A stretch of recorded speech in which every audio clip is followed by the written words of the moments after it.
أعوذ بالله من الشيطان الرجيم بسم الله الرحمن الرحيم الحمد لله رب العالمين الرحمن الرحيم مالك يوم الدين إياك نعبد وإياك نستعين اهدنا الصراط المستقيم صراط الذين أنعمت عليهم غير المغضوب عليهم ولا الضالين.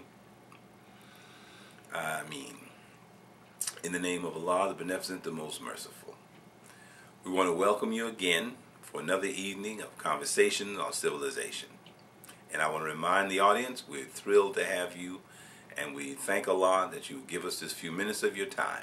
And we look forward to your comments at the end of our sessions, and we hope to respond to as many as we possibly can. Okay, we want to finish our topic on Zakat. Zakat and its place in human life.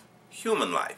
Whether you're a Muslim or consider yourself a Christian or consider yourself Jewish or any other persuasion, as human beings, there's certain things that work for us. And those are the things that the prophets of God always sought to discover, all of them. From Adam to Ibrahim alayhi salam to Muhammad to Isa, all of them sought the best possible life for human beings. And so they gave us some very simple principles to practice, the first of which is the complete and clear understanding of our relationship with our Creator as one supreme being, and that all other things were subordinate to Allah. Subordinate to Allah, who you call God, we say Allah. Second is Salat. That is, we're responsible to communicate with that Supreme Being, and we're able to, and we gain the benefits from therefrom. And that, as I often say, is the theoretical side. The application side is the practice of Zakat and the benefits that come out of that. And that's what we're going to try and finish up with today. Zakat, we understand, in Arabic means purification, or it's translated most often either as purification or as the money that's brought and given, fi sabilillah, in the way of God, for certain specific purposes. And I'll read those purposes to you again so that we will be crystal clear as to what they are. And if money is given for hubbi Allah, for the love of God, for this designated purpose, it should be spent for these purposes, whether it's at the masjid or the church or the community organization or wherever you give it in the way of God, for God's noble purposes. And those noble purposes are stated very clearly in the Holy Quran from Prophet Muhammad sallallahu alaihi wasallam. And so you bring money for the love of God, for your near of kin, for the orphan, for the poor one in the way, someone who's just had a very, very rough time, miskin, translated as one who's just poor, just has a destitute situation, and you want to help them. And Ibn Sabil, that is those, the sons of the way, that is those people traveling and promoting the way of God, teaching the teachings of the prophets, people who are actually traveling now, not the guy who's sitting in his house riding around in his Rolls Royce or his Cadillac. That's not the guy I'm talking about.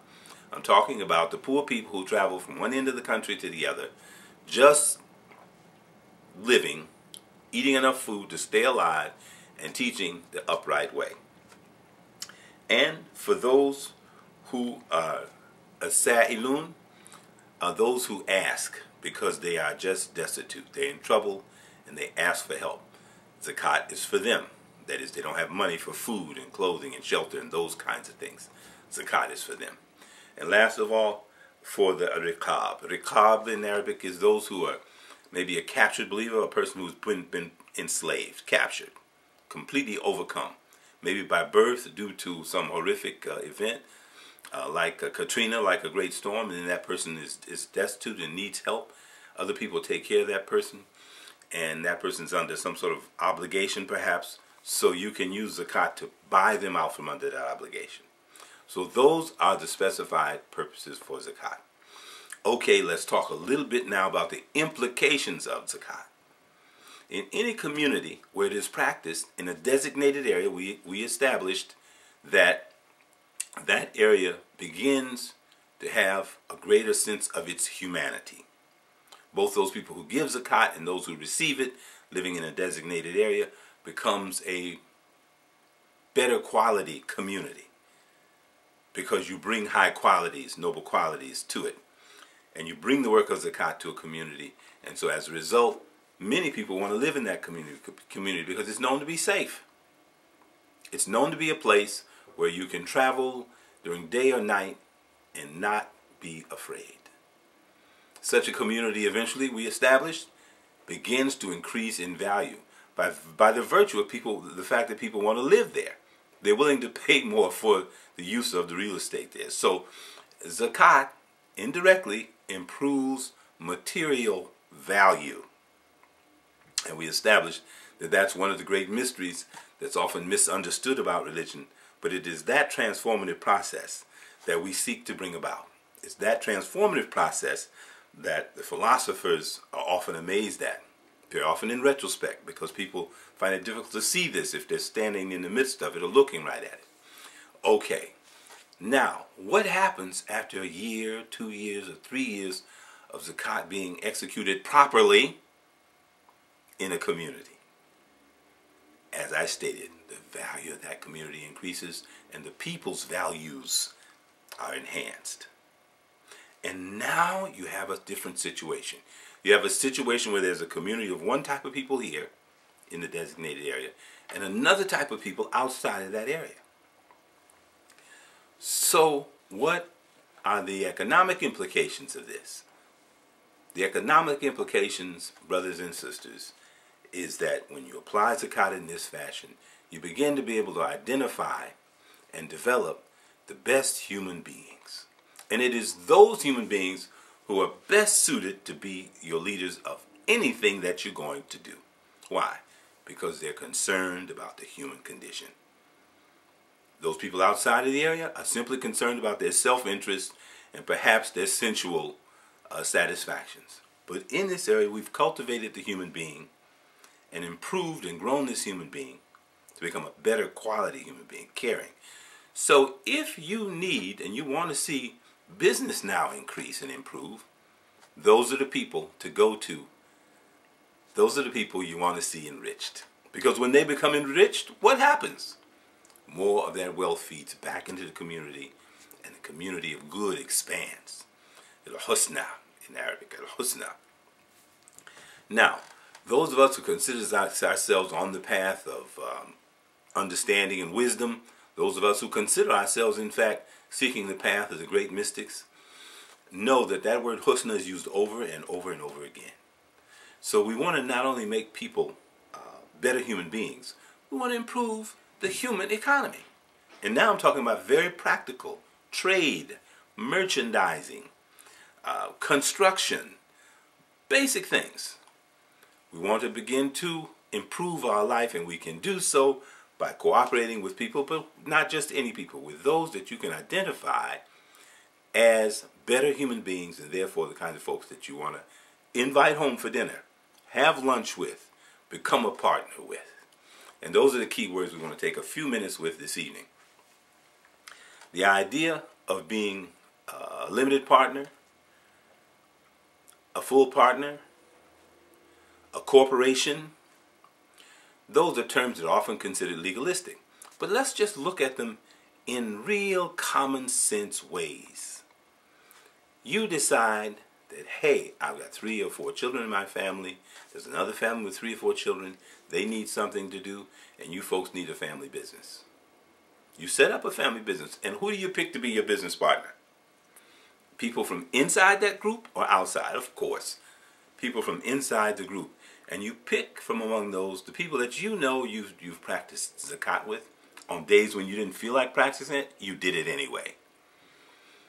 On days when you would rather have kept some money in your pocket, but you went and delivered that zakat anyway, those are the people that you're looking for, people like yourself who will do that kind of thing. That's who you want to be your business partner. So there's this natural development of community. And what better people to work with to try and enrich? Yes, enrich. Enrich yourself and see them enriched.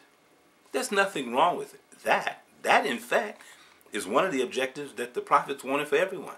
A better quality of life, material as well as spiritual. But you have to get it in order. And by so doing, you create an order of people that is constantly working to improve the life of humanity. Now, let's say in any group of people, 100, 1,000 people in that community, you know and I know, everybody doesn't get along.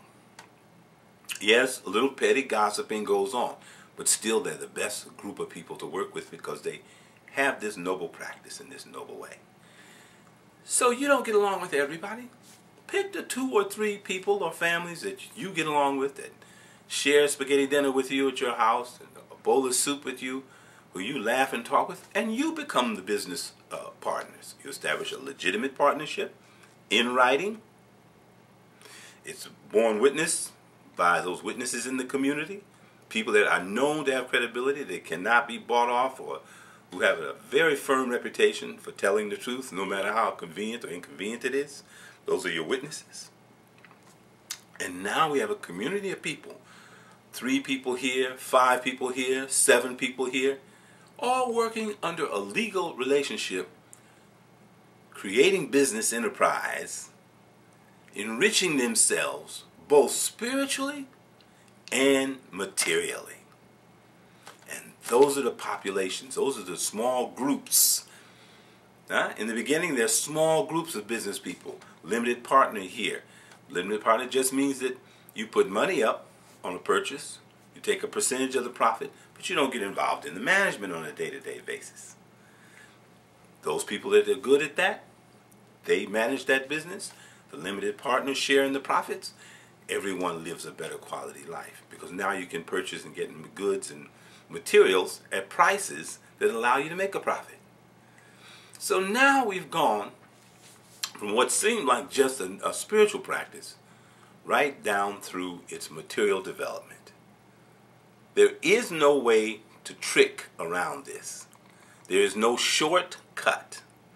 It is very difficult in the beginning to turn to God and set down our pride and our feelings of self-aggrandizement. And then we have to struggle to practice Zakat on days and weeks and months when we don't feel like it. So we're steadily improving ourselves. And then we reach a point where we still want to enrich ourselves. But yes, now we've identified a group of people who have passed the test, and a real practical test in the world, of practicing good human relations. And those are the people you want for your business partners. Those are the people you want to join your corporation or buy shares in your corporation. And we work with people who we get along with. Everyone doesn't have the same chemistry. Everyone cannot get along together. That's fine. One company over here, another company over here, another company over here, dealing the essential products and services that our communities need. And now we're all independent business people working in an upright way for the advancement of ourselves and our community, both morally, spiritually, intellectually, and materially developing. And this is the formula that the prophets all came to give us. And Prophet Muhammad sallallahu alaihi wasallam left this set of practices for us. The 5 principles of Islam.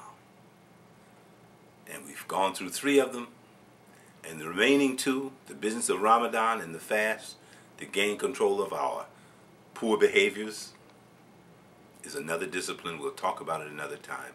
And ultimately the Hajj to Mecca, to remind ourselves that one day we will return to our Creator. We live our entire lives with that in the back of our minds until we can afford to make that journey. And so we develop the habit of mind of responsibility. A wonderful way of life. May we all enjoy it. Get the best of it, whether we call ourselves a Muslim or a Christian or a Jew or any other social orientation. Use these principles. Prophet Muhammad left them for us all. Sallallahu alaihi wasallam. And may Allah grant him paradise and good for his personal struggle in this world. And thank you once again for taking time with us to listen to these few words. And we pray Allah that we will all get the benefit. Please contact us. We look forward to hearing your responses. Thank you again. Assalamu alaikum.